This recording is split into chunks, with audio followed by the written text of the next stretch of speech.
Good afternoon, everyone, and warm welcome to the launch of the online expert knowledge hub on EPR. My name is Harri Kalima. I'm from the Brussels School of Governance here at the VUB University, and it's my great pleasure indeed to be launching today ExPeRt Hub, a community that is open for everyone and that aims at bringing together the specialists, stakeholders, and enthusiasts on EPRs on extended producer responsibility.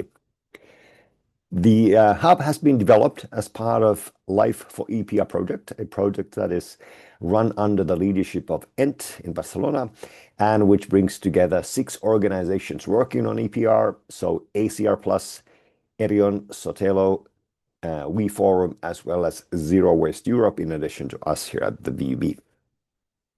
The objective of the Life for EPR project is to map and to research EPR systems and their key features, including, for example, the EPR registries, which exist across the EU member states. Perhaps the most pleasant of all these tasks is the one that we are having and working with here today, which is that we are also to create a common space for sharing and to co-creating knowledge about EPR and to network in ways which the current circular economy or EPR groups are not yet covering. So we hope to be creating this new space here together and launching it here with you today. In this launch event, we'll do 3 things. So first of all, I'll be giving you a small tour around the hub, so a bit more information on what it's about, what are its key benefits for all of you as hopefully registrants and members to the Knowledge Hub. Secondly, we'll be showcasing one of its key features. So my colleague here in the VUB team, Reid Lifset, will be taking you to a tour on the EPR Reference Database, a very cool feature, which is part of the hub as well. And then thirdly, in the end, we'll have time to answer any questions you may have about the hub and its upcoming events. Perhaps the most important thing, though, that I would like to say here up front is that although we are launching the hub today, this is just the beginning. So we are developing the hub here as we speak, and we really hope to do this together with you so that if you have any wishes, ideas, etc., make yourself heard. We are hoping to make it a tool that adds value to all of us working on EPR, so all suggestions and ideas are very much welcome by us. So with that, I think we are all set, and I will be happy to start probing and looking further into the Knowledge Hub that we have created.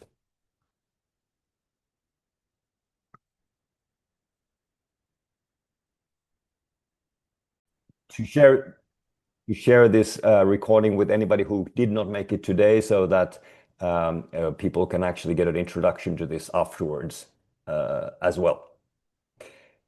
So the hub, let's have a look at what it looks like. I will here open the screen and share my screen with you on our main page. I think you are all familiar with Life for EPR project page, which I hope you will see now. Let's give it a second. There it appears.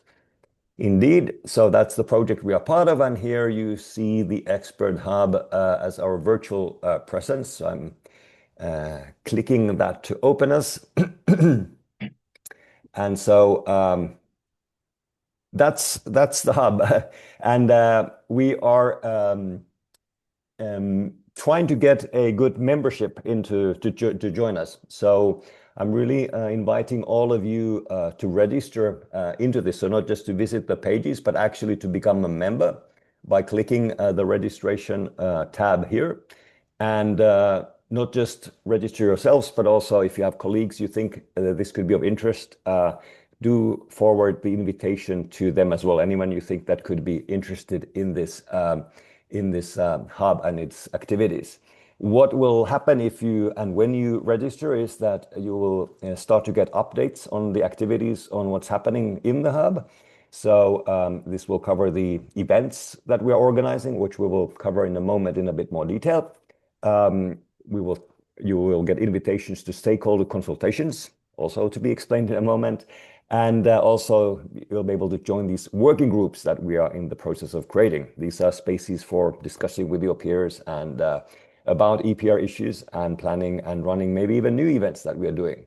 We're also setting up a contact details base here so that you can find other EPR experts and nerds during this hub. So these are some of the things, benefits of joining. So please do register. And note also that the hub will continue to exist beyond this Life for EPR project where we've been created. So this is meant to be a more long-lasting thing than until the end of April when the project actually will finish. So let's continue the tour. So beyond the registration, we have a space for events that we are organizing. So those are presented here. So they are explained in short terms on the first page of the events, and maybe a couple of words on those. So there are two types that we do. There are those which are more for informational purposes, more sharing information from our side. So this launch event is a good example, really telling you about things that we are doing.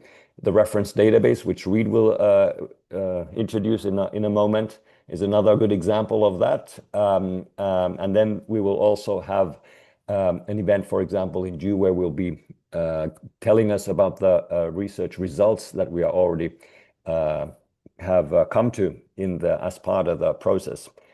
Different type of webinars, workshops on important EPR issues to be foreseen and forthcoming. So we are really hoping that you can engage in them, and even, as said, perhaps even together with us, think of events that we can create.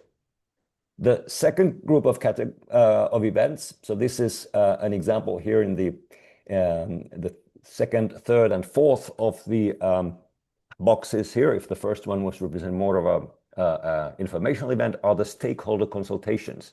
So the point here is that this is a research project, Life for EPR. So we are really trying to investigate, dig deep into various aspects, key aspects of EPR systems. And for that purpose, we are consulting all of you and trying to learn from you for that purpose. Let me just admit a few more people into the meeting here in the meanwhile. Learning from you about best practices on key aspects of EPR systems. That's what we aim to do. And these are the second group of events that we'll be organizing. The consultations will not just collect the information, but then towards the end of the project, the consultation is more about testing the ideas and the suggestions, the recommendations, the policy recommendations that we are making on EPR. So looking forward to your thoughts and critical comments on that as well. So to join these events, and this is probably where you found us, in the end of that page, here you see the register to the events button. So if that was an overall overview of the different setups, here you can actually choose which event to go to. Now, some of them are actually targeting specific audiences. So there are things like this one, which are generally speaking for anybody who would like to join. So we're really inviting all and every person interested in these consultations. And then we have targeted a few more specific themes or groups, in particular EPR regulators, international EPR experts. Gareth here is a good example of that. And then the theme of EPR research is a gap which we've identified in this project, and something that we would like to focus on in the events that we are organizing. And to actually run these sorts of more specific things, we are planning and are setting up working groups, as we call them. So basically, these are smaller groups of participants to the hub, which are linking then across on these specific issues that I just mentioned. So for example, the regulators agenda, the reason why we are setting up such an event is that we notice that there is maybe not a proper place for the regulators to actually brainstorm together. It tends to be rather specific policy work, of course, that the regulators are engaging in, often tight agendas, narrow timelines, etc. So we are hoping to set up a place where actually important topical EPR policy issues could be more freely discussed and brainstormed in a group, in this case, a closed group of regulators, using Chatham House rules and using our academic background as as moderators, so that there is no pressure from let's say, the stakeholder side, for example, in such non-official brainstorming of things. The second working group and the second type of events that we are organizing, therefore, is, as I mentioned, on international EPR. Here, the gap is that, of course, while EU is a leader in extended producer responsibility related policies, a lot is happening elsewhere as well. Canada, Taiwan, Japan, these are examples of countries where EPR is progressing, and in fact seems to be spreading quite quickly in a number of states in the US as well, after some more sluggish developments. And this type of cross-fertilization is also, we think, lacking a place. So we are hoping that through the project and afterwards in the hub, we can actually engage in that type of cross-fertilization learning across countries as well. So that, unlike the one which is meant for regulators, is as such open for anybody who would like to engage in international discussions, just that the theme of the events and the theme of that specific working group is specific to thinking about these kind of comparative aspects on EPR. The third type of working group that we are setting up is the research working group. As I mentioned, it doesn't have to be researchers necessarily joining that, but it's really about the research policy interface. So really bringing the academic research perhaps better into the policy sphere, into the discussions, so that we can really have the latest introducing and perhaps even explaining and kind of translating the latest research on extended producer responsibility for policymakers to make use of.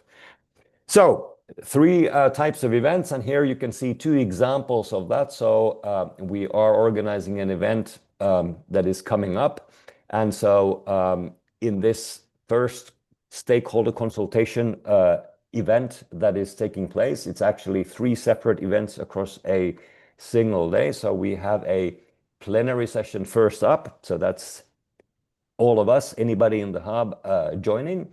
But then we have a specific meeting on regulators and a specific event, specific meeting on international perspectives. And the topic, for example, in this consultation is the first of our key focus research themes, which is rules on recycling. So we'll be exploring your knowledge, expertise on best practices in terms of how and what kind of rules on recycling would be opportune for the EU also develop in its policy making. There is an opportunity, as I mentioned, to create other events as well. So this is not something that is set in stone. We are looking forward to get your thoughts on that. But these events, for example, is something that we will be inviting you. Everybody who signed up in the hub will get a separate invitation, a brief of what are these rules on recycling, what kind of findings have we already made on them, and then we try to engage you in a discussion to learn even more and go deeper into, for example, that specific theme in these meetings. There are similar consultations forthcoming then later on four other specific themes. So monitoring, we've identified as an important EPR-related issue. Monitoring performance, collection and its link to EPR system, collection results specifically is another focal point, as well as then product-related EPR rules. So these are the set of four events broken up into three different sub-events, which are upcoming over the summer and also in the autumn. So these are running into September, October timeframe. You will get invited. And then I can also mention that on the 23rd of June, indeed, part of our research is to looking into harmonizing the EPR registries. So how do we make this very complicated world of 27 different EPR register systems and even more to function better together? And there are our preliminary findings from the project will be brought to your attention on the 23rd of June. These are not yet open for registration, but will be open shortly. As I said, we will mention them to you when they do. And this last event is something that we are co-organizing with EPR Club, one of the existing bodies here as well. So that's a short tour of what is currently available in the hub. And at this point, what I will do is I will hand over the floor to Reed, who will be going to the centerpiece here, which is central not just in visually, but also in the activities that we do. So we are looking into the EPR Reference Database and how that can be a very useful tool for you. So Reed, over to you. Thanks so much. Let me share this. Okay. Can everybody see my screen? Yes, sir. Okay, good. Yes. Hi. Nice to meet you all. This is a key part of the Life for EPR project and the ExPeRt Hub. It is a reference database for research on extended producer responsibility. The core of this bibliography and website is the database. There are, as I said, there are at this point 1,240 references in the database. It is searchable through a simple interface. So, for example, you could put in term. The database, the system is set up to search the title and the abstract of all the references. So, for example, here I put in plastics, obviously a relevant topic. It shows that 86 publications have been identified. They are categorized by the year of publication and also by the type of publication. This is important because this database includes both academic work, peer-reviewed journal articles especially, and non-academic work, or in the jargon, gray literature. Gray literature, the term is meant to indicate that it is not published by publishing organizations. So these are not books, not magazine articles, not journal articles, not newspapers, but rather self-published documents from governments, NGOs, trade associations, businesses, consulting firms, and the like. The database has academic journal articles, books, book reports, or excuse me, book chapters, reports of many different types, conference papers, master's and doctoral theses, and government documents. So let me show you an example here of what is available. So this is a journal article. There's an individual web page for each reference.